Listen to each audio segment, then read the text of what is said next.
اعوذ باللہ من الشیطان الرجیم بسم اللہ الرحمن الرحیم۔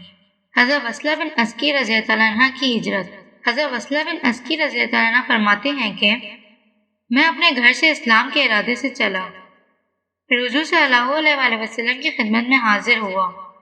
آپ نماز میں تھے، میں بھی آخری صف میں کھڑا ہو گیا اور میں نے ان مسلمانوں کی طرح نماز پڑھی۔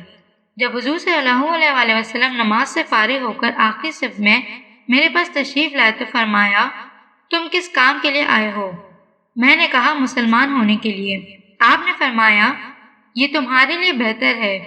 پھر آپ نے پوچھا کہ کیا تم ہجرت کرو گے؟ میں نے عرض کیا، جی ہاں۔ آپ نے پوچھا، کون سی ہجرت کرو گے، ہجرت بادی یا ہجرت باقی؟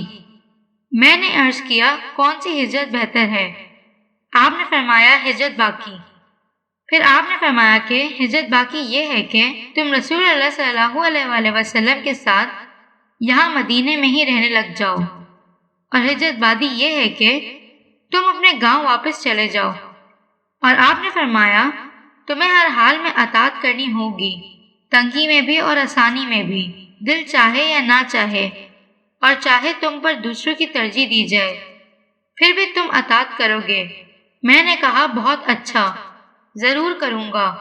پھر آپ نے بیعت فرمانے کے لیے اپنا دست مبارک بڑھایا اور میں نے بھی اپنا ہاتھ بڑھایا۔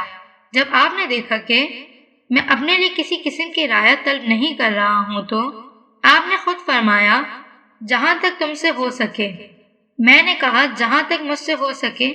پھر آپ نے میرا ہاتھ اپنے ہاتھ میں لے لیا اور بیعت فرما لیا۔ صدق اللہ العظیم۔